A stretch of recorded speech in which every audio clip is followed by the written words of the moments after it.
Hi ma'am, hi classmate. We are group 2. Our topic is about the first voyage around the world. Lesson objectives are recognize primary sources through examining the content and context of the documents. Analyze the content, context, and perspective of the document. Interpret Magellan Elcano expedition and experience based in the journal. Design and develop a personal travelogue which emphasizes local history. Introduction. One of the benefits that the Europeans gained from the Crusades was the discovery of some products that were not available in their home country. While they are sailing around the world, they discovered some products that they didn't have in their home country, like porcelain, silk, license, herbs, perfumes, fabrics, carpets, spices, and other Oriental products. These Asian products, spices, became the most expensive and in-demand commodity among Europeans because of their numerous uses such as food preservation, flavor enhancement, and even medicine. All the products that they discovered around the world, they say spices is very useful for them because it can make many products and it can make food preservation, flavor enhancement, and even in the medicine. Portugal's Prince Henry, the navigator, erected a fortification maritime school that prepared sailors to uncover an eastern sea passage connecting the Spice Island and their South Asian islands via Atlantic and Indian Oceans. They were able to trade directly with the manufacturers of spices and other Oriental items because to this channel, other monarchs were envious of Portugal's great economic gains, prompting them to look for a new trading route in Asia. So this resulted in the discovery of various territories previously unknown to Europeans despite the fact that they had been inhabited and known by other races. Magellan is a Portuguese explorer accompanied by his men and Antonio Pigafetta. They planned to go back on Spain on September 6, 1522. But, sad to say, Magellan was slain in a combat with the locals on April 27, 1521 in the Philippines. Ferdinand Magellan is a Portuguese explorer set out from Spain in 1519 with a fleet of 5 ships to discover a western sea route to the Spice Island. Magellan and his men became the first European to cross the Pacific Ocean. Ferdinand Magellan is a Portuguese explorer set out from Spain in 1519 with a fleet of 5 ships to discover a western sea route to the Spice Island. Magellan and his men became the first European to cross the Pacific Ocean. Magellan and his men planned to go back in Spain on September 6, 1522. But, sad to say, Magellan was slain in a combat in Mactan, Cebu, Philippines on April 27, 1521. Only his 18 men survived the expedition, including Pigafetta. Despite Ferdinand Magellan's death in the Philippines, one of his ships continued westward to the Spain, eventually becoming the first ship to round the world. His ship called the first voyage around. Background of the author, Antonio Pigafetta, 1941 to 1534. Born sometime on 1941 in the town of Vicenza, Venice, Italy. Was the eldest son of Giovanni Pigafetta to second wife Angela Zoga. He studied astronomy, geography, and cartography. During his younger years, he worked in the ships owned by the Knights of Rhodes. A well-educated young man possessing a vivid curiosity of the world around him, so that's why he joined the delegation of Monsignor Francisco Cherigate when he was assigned as Papal Nuncio to Spain in 1519. It was during this time when Pigafetta became acquainted with the lucrative spice trade and heard the news of the voyage to be undertaken by Ferdinand Magellan. After getting approval of the Spanish sovereign, he left Barcelona and went to Seville. He was admitted as one of the sobresalientes.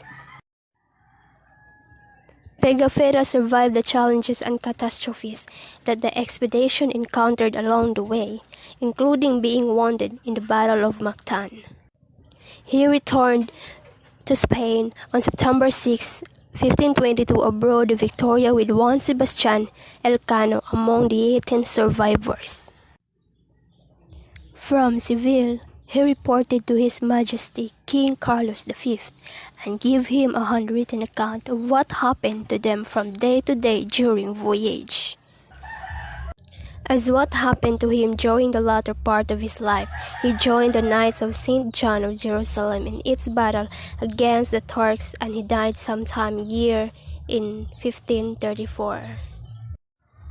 The first voyage around the world is also a very accurate ethnographic and geographical description of the circumnavigation, with a reputation among current historiographers and researchers of early European East Indian connection.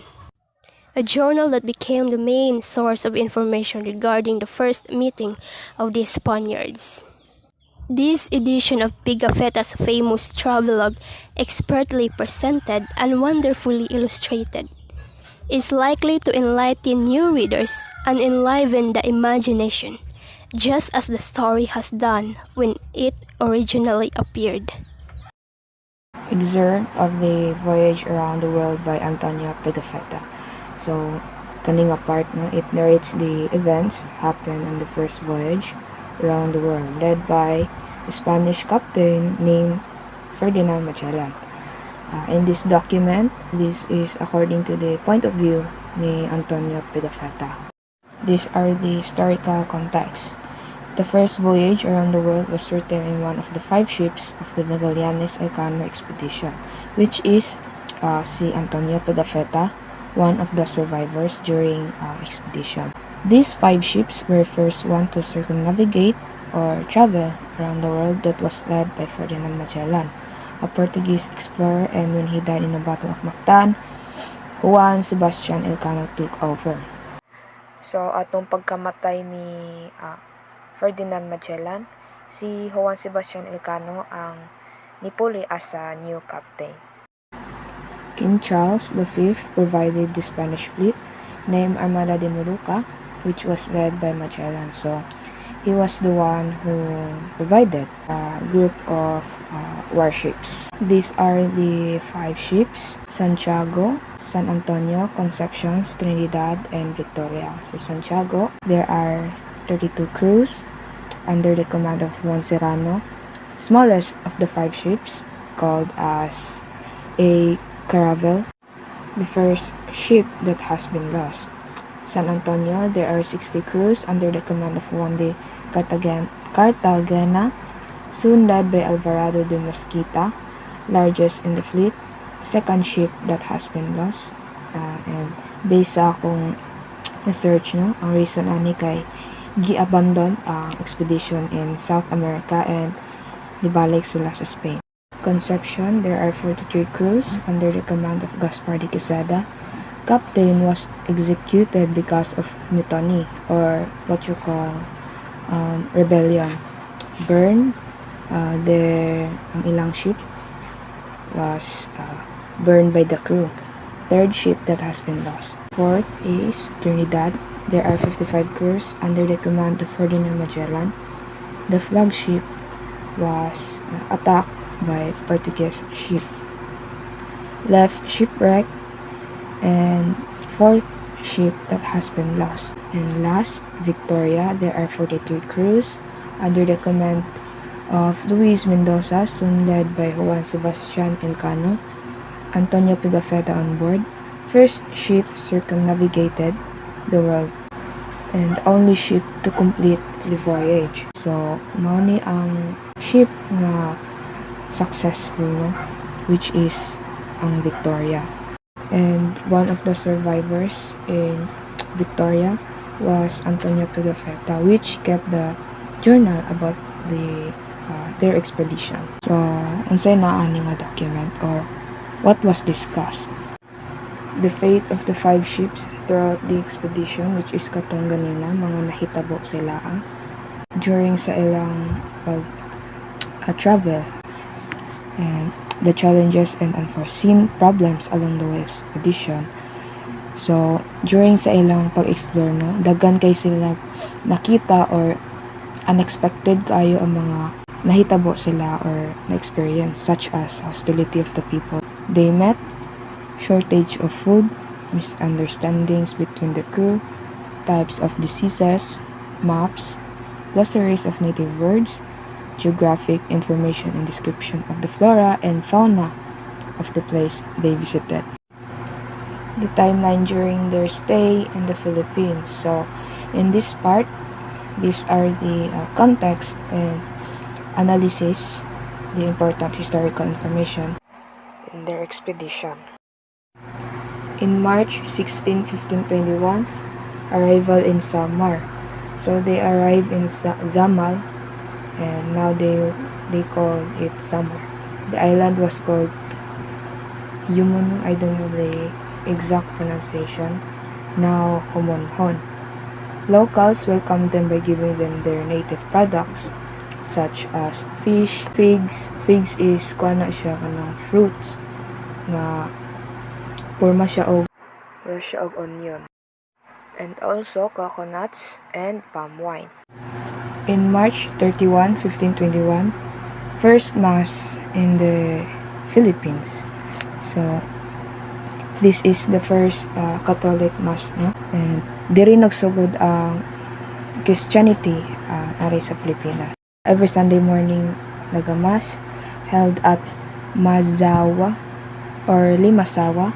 Limasawa is a province of southern Leyte, attended by local islanders, Spanish voyagers, the Turajas, and Magellan. In April 7, 1521, arrival in Zubu. They arrive at the port of Zubu or Cebu, the largest and the most trade islands. And before, Cebu has become an important trading center. Pigafetta, he described the inhabitants' houses that were made of logs. Fired mortars as a sign of peace and friendship. Mortars is a weapon, no?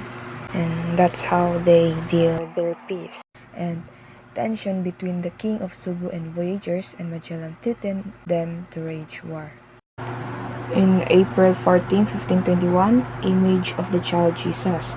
So they held mass with Raha Humabon and baptized 800 people. So this was the first baptism in the Philippines. Pigafetta showed the image of child Jesus and a cross to the queen. So diri nga time, diri na gipaila-ila or gipakita ang unsay image sa Jesus, and asked to keep in place of her idols. The child Jesus known today as Santo Niño, which is celebrated every January in Cebu. Mauna ni ang gitawag nga sinulog. April 27, 1521, Battle of Mactan. Datu Zula, chief of the island Matan or Mactan, welcomed them, but si Lapu-Lapu, the other chief, refused to obey to the king of Spain.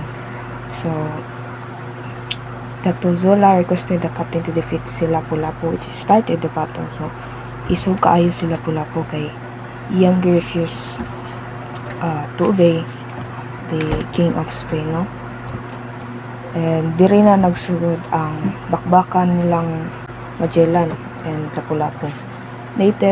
Natives outsmarted them, used patibongs to defeat them. Patibongs is a trap, no? And because of patibong or a trap, napildi nila ang mga ubang voyagers. On April 28, 1521, death of Magellan.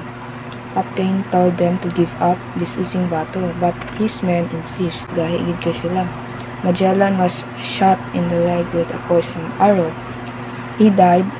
Their mirror, comfort, and true guide, as what Pigafetta describes. So this was the reason why Magellan died, no, because of the poisoned arrow. So kinsa man di mamatayan na ano.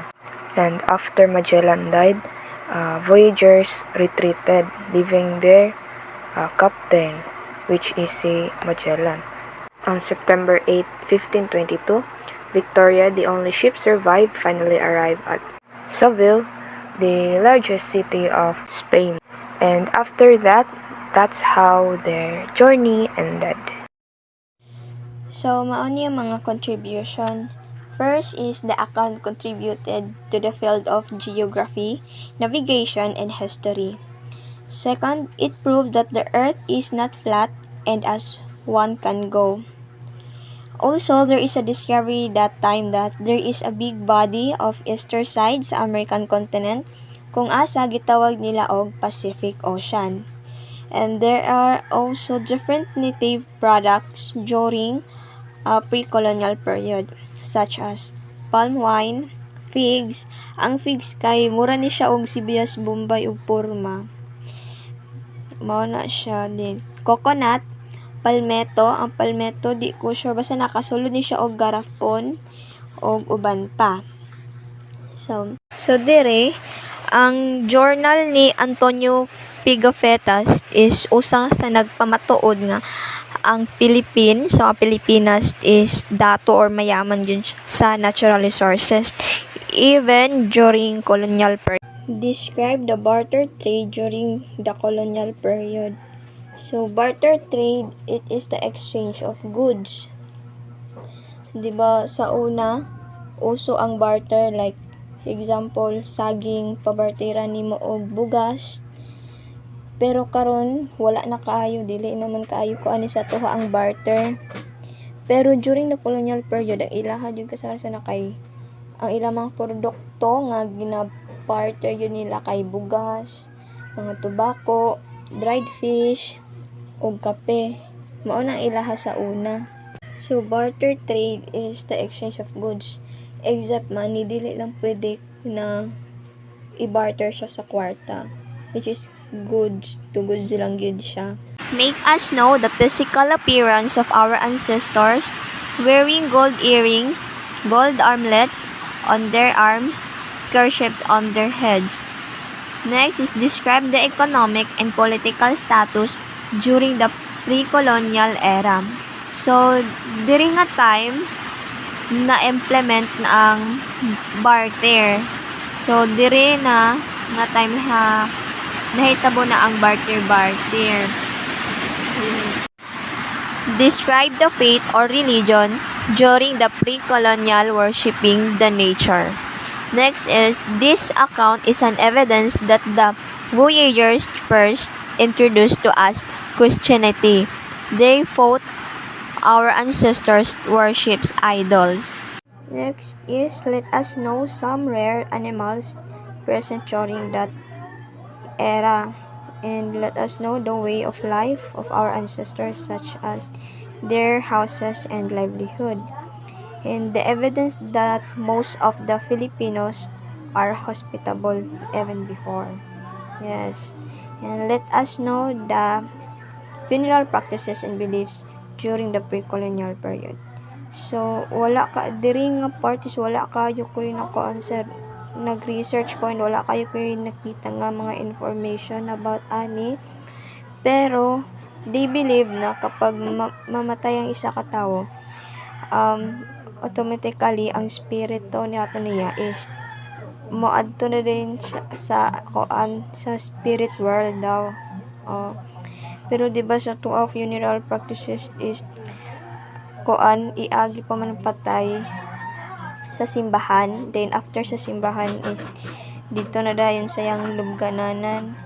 Pero dili kapag maghatod sa patay, dili pwedeng ang mga tao maguna, diba? Syempre dapat ang lungon mo ay maguna, din ang mga tao magsunod na dayon na. So sa karon wala ko kabalo kung unsa kay wala man kayo ko naka-research, pero siguro na ay kabaguhan ato ang funeral practices and beliefs. Lahi siguro to sa una sa ato ang karon ng mga tinuuhan. So next is showed the nationalism of Lapu-Lapu before. It also showed how wise and prepared they fought against Voyagers. So mauto siya ang mga contributions.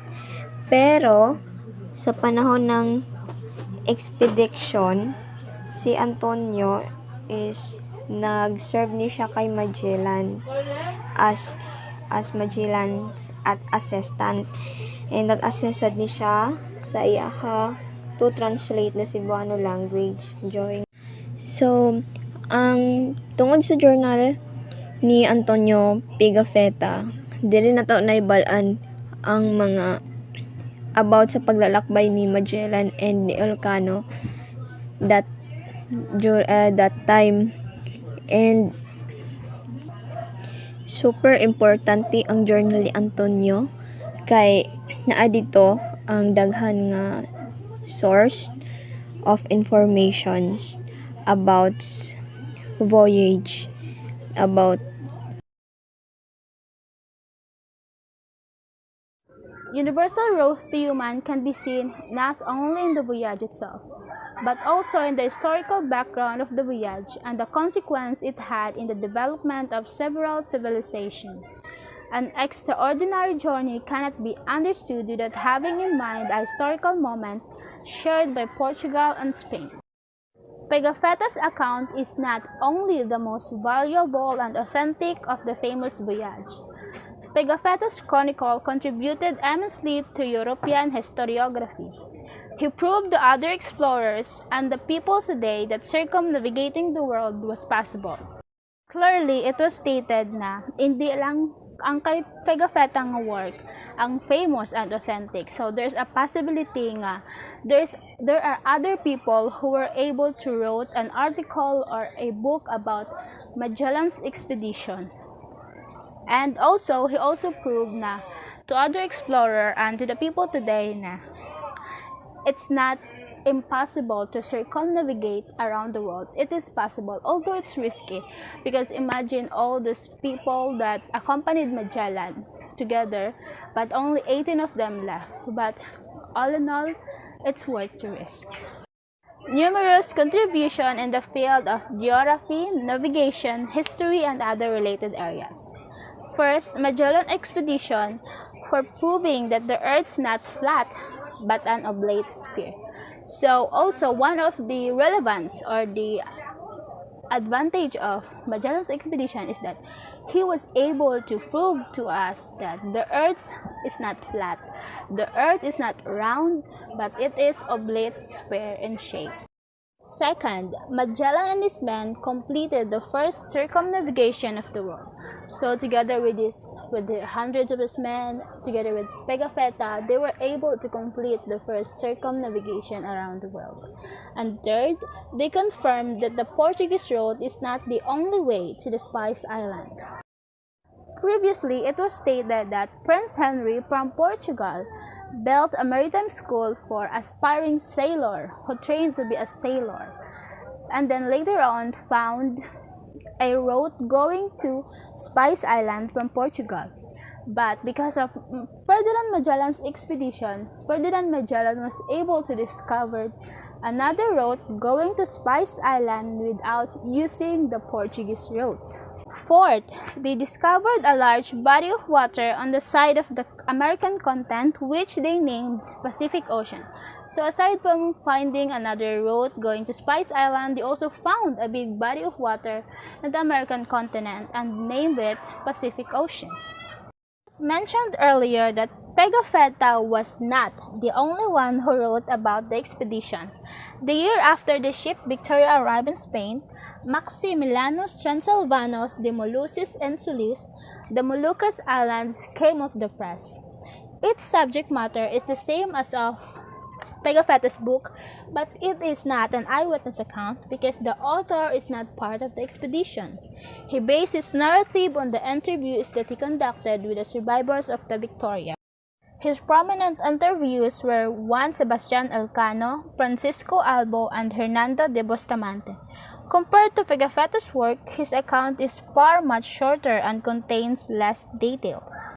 So clearly, it's not only Pigafetta who were able to write an account or a book about the expedition of Ferdinand Magellan. Kasi there's another one, which is si Maximilianus Transylvanus. Pero unlike Pigafetta's work, Maximilianus Transylvanus' work is way shorter and contains less details. That is because si Pigafetta, he was one of Ferdinand Magellan's men who accompanied him in his expedition. Monang he was able to write all the important details from major to less important ones kasi he was with Ferdinand Magellan. He's an eyewitness. He was able to describe everything, even the food they ate. Pero the other author, he wasn't able to do as much as Pigafetta's kasi all of his sources were secondary.